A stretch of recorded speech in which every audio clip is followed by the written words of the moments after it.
درست معلوم نہیں ہوتا کہ وہ پہلا شخص تھا جس نے اپنے آپ کو فلسفی کہا.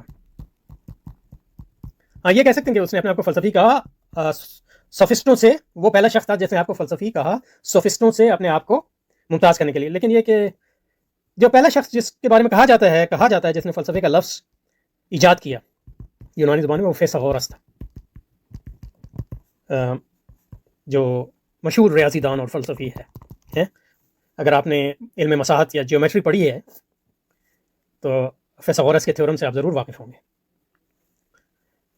کہ رائٹ اینگل ٹرائنگل جو ہوتا ہے اس کا جو ہائپوٹنیوز کا اسکوائر ہوتا ہے وہ دوسری دو اطراف کے اسکوائر کی جمع کے برابر ہوتا ہے. یہ فیثاغورس نے پروف کیا تھا، اس کو سب سے پہلے سنا ہے. تو کہتے ہیں کہ اس نے سب سے پہلے جو ہے فلسفی کا لفظ استعمال کیا. گو کہ سب سے پہلا فلسفی افلاطون کے مطابق جو ہے، افلاطون تو نہیں، ارسطو کے ہاں کے مطابق وہ تھالیس ہے. وہ کہ تھالیس اپنے آپ کو فلسفی نہیں کہتا، وہ کہ ارسطو اس کو فلسفی کہتا ہے. وہ اپنے آپ کو کوئی دوسرا لفظ اپنے لیے استعمال کرتے تھے. یہ پری سوکریٹس میرا خیال ہے انکوائرر، یعنی محققین یا جو تحقیق کرتے ہیں، یا صحیح یاد نہیں ہے اس کو کیا لفظ استعمال کرتے تھے. لیکن یہ کہ عموماً کہا جاتا ہے کہ تھالیس پہلا فلسفی تھا، اور جس شخص نے فلسفے کا لفظ ایجاد کیا وہ اور استعمال کیا وہ فیثاغورس ہے. اور یہ کہہ سکتے ہیں کہ افلاطون پہلا شخص تھا جس نے افلاطون نہیں، سقراط پہلا شخص تھا جس نے اپنے لیے فلسفی کا لفظ استعمال کیا اپنے آپ کو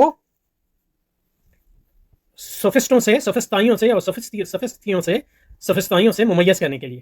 تو یہ کنٹراسٹ اس کا ہے. یعنی کنٹراسٹ کا مطلب یہ ہے کہ یہ جو اس نے تضاد کھڑا کیا، حالانکہ فلسفے اور سوفسٹا کے درمیان یہ اس نے کیا. اور یہاں جو ہے اس نے کہا تم کہتے ہو سوفوس، میں سوفوس نہیں ہوں، سوفسٹ ہیں، میں ہوں فلسوفوس.